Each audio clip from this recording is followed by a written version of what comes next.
Ang katotohanang matagal nang ibinabaon sa limot ay unti-unti nang humahalagpos sa harap ng kamatayan. Sa dulo ng isang matalas na gunting, ang mga lihim ni Michelle ay tuluyan ng nabunyag. Ngunit ang pasabog ay hindi pa natatapos. Sa mismong sandali ng pag-amin ni Michelle, ang taong naging mitya ng lahat, si Garrett, ay dumating at narinig ang bawat salitang nakakapanindig balahibo. Paano haharapin ni Garrett ang babaeng akala niya'y nagmamahal sa kanya, ngunit handa palang pumatay para sa kanyang atensyon? At si Cassandra, sa gitna ng kanyang galit at matinding sugat ng nakaraan, magagawa pa kaya niyang kontrolin ng kanyang sarili ngayon nasa harap niya ng lahat ng dahilan ng kanyang pagdurusa? Simulan na natin ang ating kwento. Seryosong nakaupo si Cassandra habang ang mga mata niya ay nasa loob ng interrogation room. Nagsimula na magtanong ang isang pulis.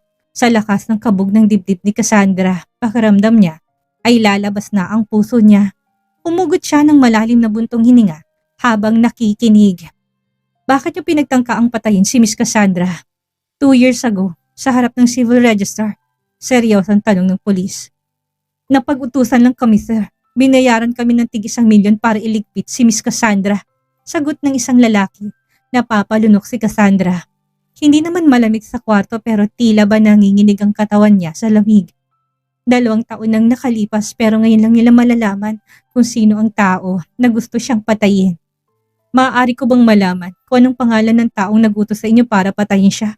Tanong ng pulis. Magandang babae, matangkad, payat at maputi, mahabang buhok at kulot-kulot sa dulo. Pagdedescribe ng mga to kay Michelle, nagsalubong ang mga kilay ni Cassandra na tila ba may pumapasok na sa isip niya kung sinong babaeng tinutukoy ng mga ito.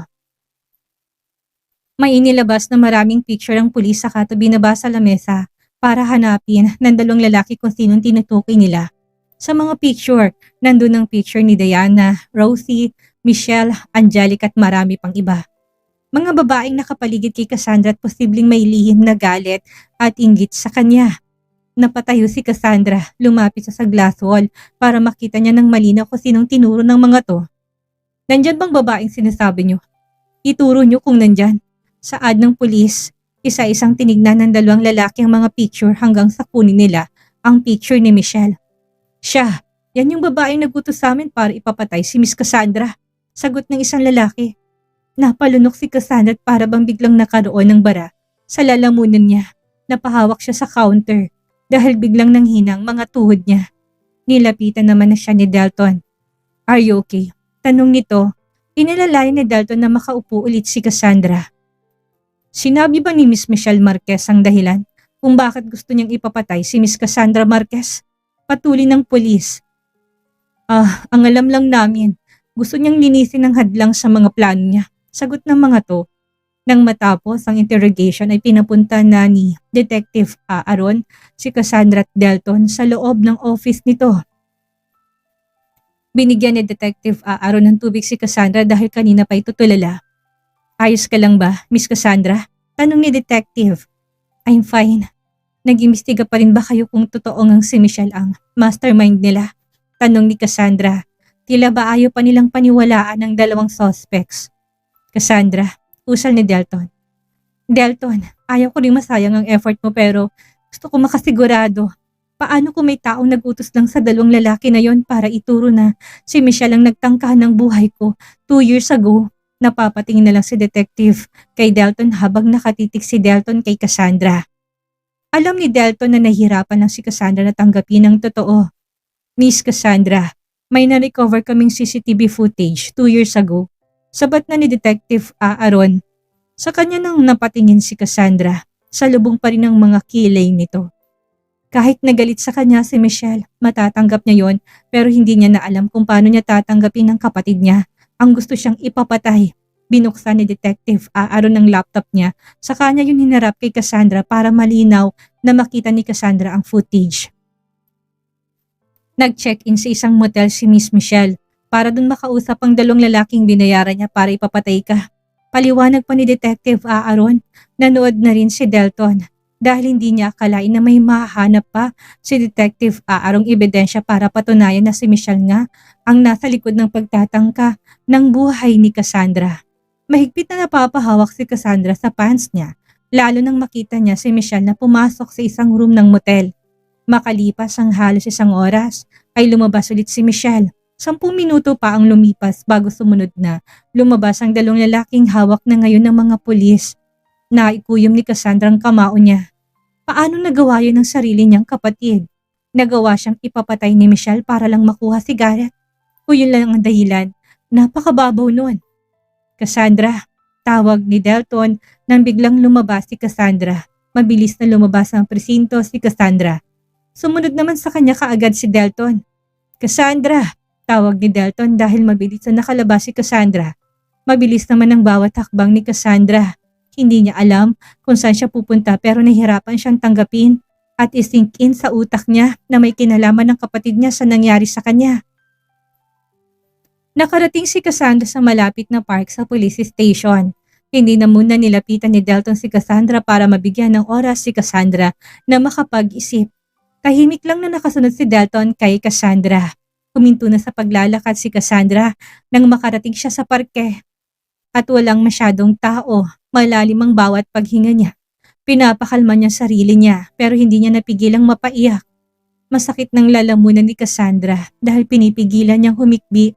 Pero habang pinipigilan niya sarili niya, lalong sumisikip ang dibdib niya. Napaupo si Cassandra sa isang bench at doon niya inilabas ang lahat ng luha niya. Ano bang nagawa niyang kasalanan sa kapatid niya? 2 lang silang magkapatid. Bakit gusto pa siyang ipapatay? Nag-iisa niyang kapatid. Para lang sa isang lalaki, naisip siyang ipapatay ng kapatid niya. Hilaw na lang na natatawa si Cassandra. Pakiramdam niya'y mababaliw na siya sa mga nangyayari sa kanya. Nakatayo naman sa hindi kalayuan si Delton at hindi inabala si Cassandra. Isang malalim na buntong hininga pinakawala ni Cassandra nang mabawasan ang paninikip ng dibdib niya. Tulalang nakatingin sa kawalan si Cassandra. Blanko ng isip niya. Nanatili sila sa park ng 1 oras. Nang tuluyang kumalma si Cassandra, ay tumayo na siya at umalis. Sumunod naman si Delton sa kanya, nanatiling tahimik pa rin. Nang makalabas sila ng park ay pumara kaagad ng taxi si Cassandra.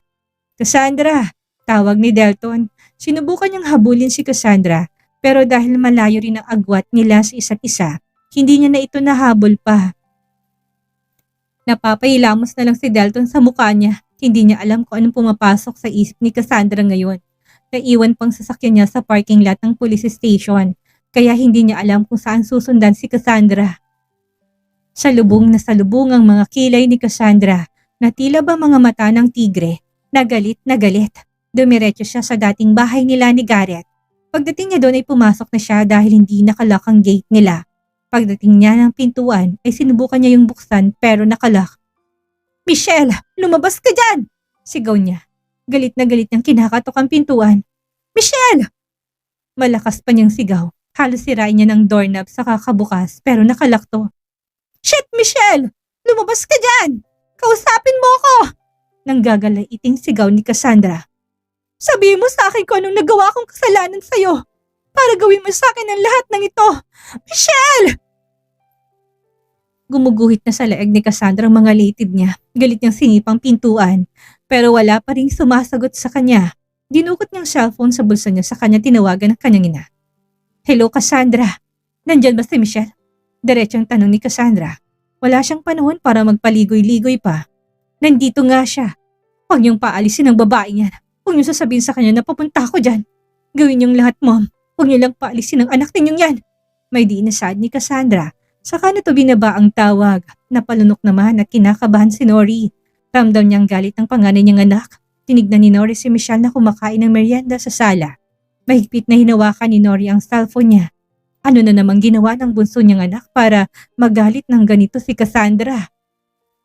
Napapasign of the cross na lang si Nori. Anong gulo na naman ang mangyayari sa kanilang magkapatid? Wala na bang katapusan ng pag-aaway nilang dalawa? Michelle, tawag ni Nori sa anak niya. What? Masungit na sagot ni Michelle.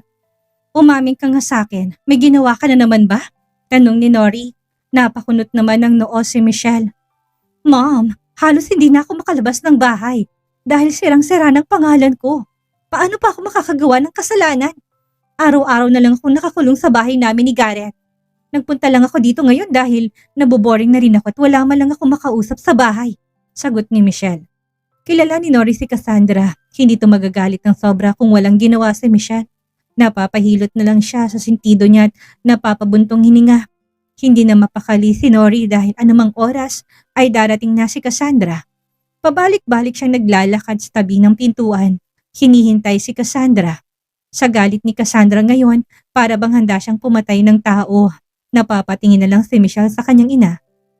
Ano bang ginagawa niyo dyan? Tanong niya. May nangyari ba? Simula nang sagutin niyo yung tumawag sa inyo, bigla na lang kayo namutla. Is everything okay, mommy? Tanong ni Michelle. Seryosong tinignan ni Nori si Michelle. Nag-iisip siya kung ano bang gagawin niya. Kapag naabutan ni Cassandra si Michelle, siguradong mag-aaway silang dalawa. Ayaw naman ni Nori na magkapisikalan ang magkapatid. Iniisip ni Nori kung paalisin niya na ba si Michelle para hindi na sila magpang-abot pa ni Cassandra. Pero sigurado siyang magagalit naman si Cassandra sa kanya. Hay, Diyos ko naman! Inis niyang usal. Hindi siya makapagdesisyon ng maayos. Nanginginig ang mga tuhod niya dahil sa kaba. Michelle! Usal pa lang ni Nori nang bigla na lang marinig ang boses ni Cassandra. Nasaan siya? Gulat na napatingin si Nori sa pintuan. Napalunok siya nang makita niyang tila nag-aapoy sa galit si Cassandra. Cassandra, anak, ano bang nangyari? Kinakabahan ng tanong ni Nori. Napatingin naman si Cassandra kay Michelle at dire-diretso na sana siya kay Michelle nang pigilan siya ng kanyang ina. Cassandra, anak, maghunos dili ka. Ano bang nangyayari sa'yo? Bakit galit na galit ka? Ani ni Nori. Inalis ni Cassandra ang kamay ng kanyang ina na nakahawak sa kamay niya. May gusto lang akong tanungin sa magaling yung anak, mommy. May diin na sagot ni Cassandra at mabilis sa tinalikuran ng ina. Hinarap ni Cassandra si Michelle.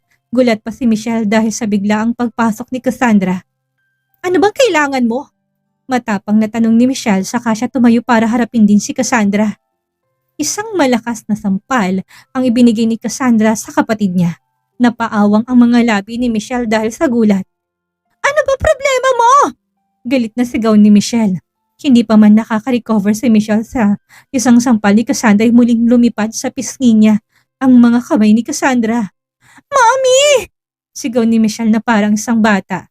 Galit naman na nakatingin si Cassandra kay Michelle. Sabihin mo sa akin, anong dahilan kung bakit gusto mo kong ipapatay? Natutup ni Nori ang bibig niya sa narinig. Kunot noon naman na tinignan ni Michelle si Cassandra. What? Usal ni Michelle. Gusto mo akong ipapatay para lang makuha mo sa akin sigaret? Sigaret bang dahilan kung bakit gusto mo akong mawala? Yun ba, Michelle? Hiyaw na natawa si Michelle. Ano bang sinasabi mo? Yun lang lumabas si Big Michelle dahil para bang wala siyang mahanap na isasagot kay Cassandra. Itatanggi mo pa rin ba? Gusto kong malaman kung anong dahilan mo. Gusto mo kong ipapatay dahil pilit na pinapakalma ni Cassandra ang boses niya. Sa matinding galit na nararamdaman niya ay nanginginig na rin pati ang boses niya. Umiling si Michelle. Hindi siya makasagot. Michelle, totoo ba yun? Tanong ni Nori. Of course not, Mom. Pagtanggi ni Michelle. Hindi ka pa ba tapos na sirain ang buhay ko? Pati yung nangyayari sa'yo binibintang mo sa akin? Ano na lang bang taong may galit sa'yo? Bakit ba akong pinag-iinitan mo, Cassandra? Sigaw na rin ni Michelle. Marin pang nakakuyom ang mga kamao ni Cassandra. Para bang anumang oras ay susuntukin niya sa mukha si Michelle. Sinira mo ng pangalan ko. Sinira mo ng karir ko. Kinuha mo na rin sa akin ang anak ko. Ano pa bang kulang, Cassandra? Gusto mo rin akong sirain kay Garrett? Sabihin mo nga sa akin, may gusto ko pa rin ba sa kanya? Hanggang ngayon ay umaasa ka pa rin na magkakabalikan kayo? Stop ruining my life, Cassandra! Dagdag pa ni Michelle. Muling sinampal ni Cassandra si Michelle. Napapaawang na lang ang mga labi ni Michelle. Inis niya nang tinignan si Cassandra at akma niya rin sana itong sasampalin nang mabilis na napigilan ni Cassandra ang kamay niya. Let me go! Nakakarami ka na, Cassandra! Huwag mo kong sisihin dahil wala akong alam sa sinasabi mo! Talaga, Michelle? Paano ko sabihin ko sa yung hawak na ng mga pulis ang dalawang lalaking inutusan mo para ipapatay ako? Hawak na rin nilang footage kung saan ka nag-check-in para bayaran ng dalawang lalaking yon. Ano, itatanggi mo pa rin ba? Saad ni Cassandra. Nalilito't naguguluhan naman si Michelle. Noong muntik akong mabaril sa harap ng civil registrar, ikaw ang nag-utos ng hindi ba? Dagdag pa ni Cassandra. Natahimik naman si Michelle. Cassandra, masyadong mabigat ang binibintang mo sa kapatid mo. Are you sure about that? Tanong na ni Nori na nagugulat sa mga nalalaman niya. Tiningnan ni Cassandra ang kanyang ina. Mommy, hindi ko kailangan kung paniniwalaan mo ko o hindi. Gusto kong malaman mula kay Michelle kung bakit gusto niya akong ipapatay. Galit na baling ni Cassandra sa kanilang ina. Hindi ako susugod dito nang walang pruweba o ebidensya. Natahimik naman si Nori. Muling hinarap ni Cassandra si Michelle. Ngayon, sabi mo sa akin Michelle, bakit binalak mo kong ipapatay 2 years ago? May dinang tanong ni Cassandra. Galit na galit pa rin. Iniwas ni Michelle ang paningin niya. Wala akong alam sa sinasabi mo Cassandra. Itigil mo ng pagbibintang sa akin.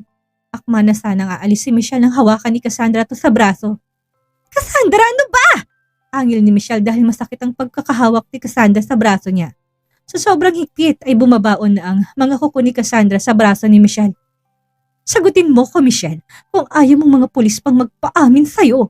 Kapag pinatagal mo pa, sisiguraduhin kong buong mundo'y makakaalam sa ginawa mo sa sarili mong kapatid. Bukod sa inagawan mo ng asawa, tinangka mo pang patayin? Nanggagalaiti pa rin sa galit si Cassandra. Ang mga mata niya'y tila apoy na nagbabaga sa galit. Tell me, bakit gusto mo akong ipapatay?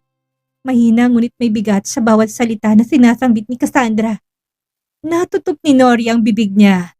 Hindi makapaniwalang magagawa ni Michelle ang bagay na yun. Hindi na makatingin si Michelle sa mga mata ni Cassandra. Michelle, hindi kita hahanapin kung wala pa akong sapat na ebidensya laban sa'yo. Bago mo sagarin ang pasensya ko, sabi mo sa akin kung bakit mo ko binalak na ipapatay 2 years ago. Dagdag pa ni Cassandra. Fine, let me go first. You're hurting me. Talagang makakatikim ka pa sa akin kapag hindi mo inayos ang sasabihin mo. Angil pa ni Cassandra. Nakaramdam naman ng takot si Michelle dahil ngayon niya lang nakitang nagalit ng sobra si Cassandra.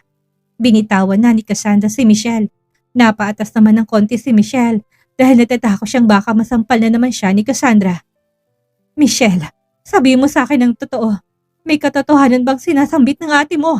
Tanong na rin ni Nori kahit na nanginginig na to sa nangyayari. Hindi na magawang tumingin ni Michelle kahit kanino sa kanila. I'm sorry mom, pusal na lang ni Michelle. Nanghina naman ang mga tuhod ni Nori kaya naupo na muna to sa sofa. Nakatayo na rin si Cassandra sa harap ni Michelle, naghihintay ng paliwanag ni Michelle. Why? Why did you want to kill me? Ulit na tanong ni Cassandra. I'm sorry Cassandra. Oo, inaamin ko naman na may inutusan akong ipapatay ka noon. Muling lumipad ang kamay ni Cassandra kay Michelle. Sa sobrang lakas ay napaupo sa sofa si Michelle. Ano ba? Stop hurting me!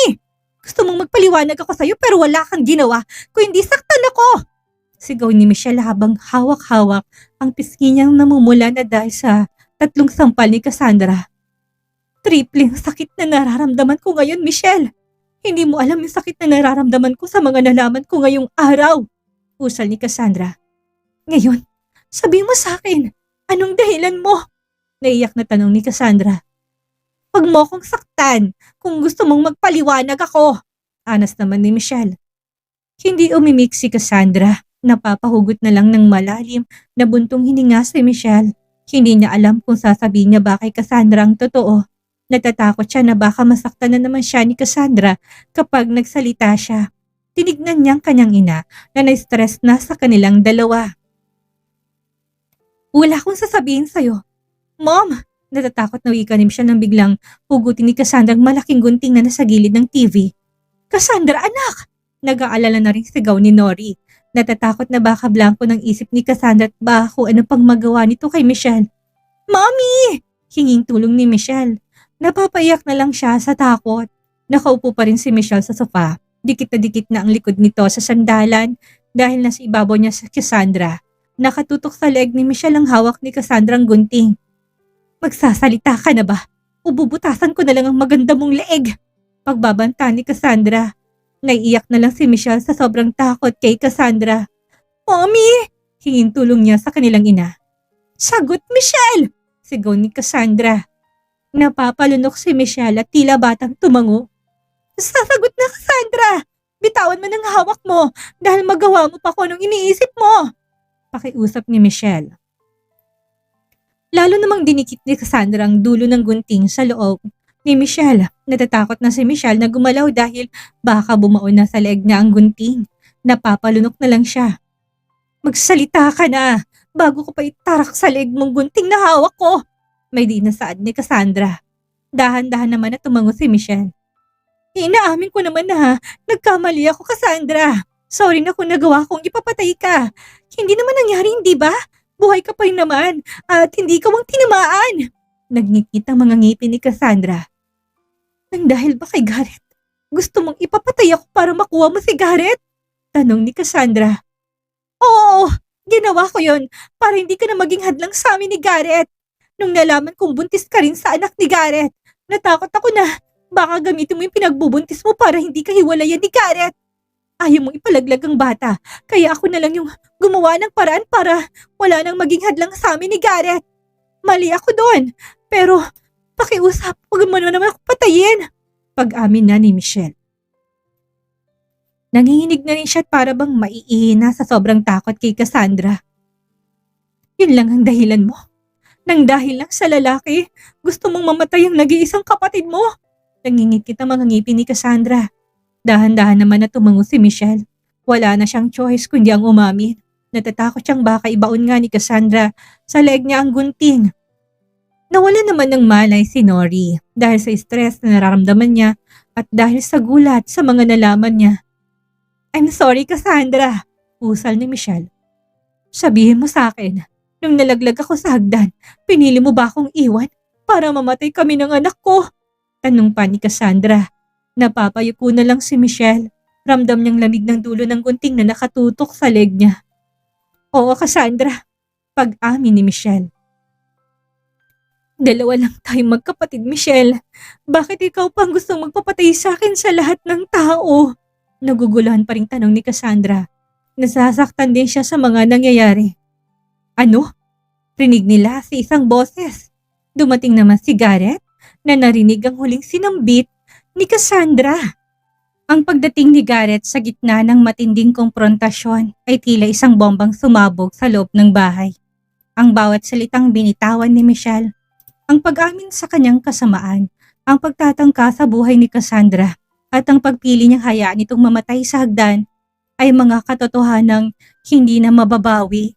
Ang aral na may iwan natin ngayong araw, ang inggit at maling pag-ibig ay isang laso na unti-unting pumapatay sa kaluluwa. Si Michelle, sa kagustuhan niyang makuha ang atensyon ni Garrett, ay nawala ang kanyang pagkatao at ang ugnayan niya sa kanyang sariling kadugo. Ngayon na narinig na ni Garrett ang lahat, mananatili pa rin ba siyang bulag sa tunay na kulay ng babaeng nasa tabi niya? O ito na ang katapusan ng kanilang mapanirang relasyon? Ang hangin ay mabigat, ang tensyon ay abot langit, at ang hustisya ay tila nagsisimula ng maningil. Huwag na huwag kayong bibitaw sa ating susunod na yugto dahil ang bawat desisyon ni Garrett sa mga susunod na minuto ang magtatakda ng kapalaran ng lahat. Maraming salamat po.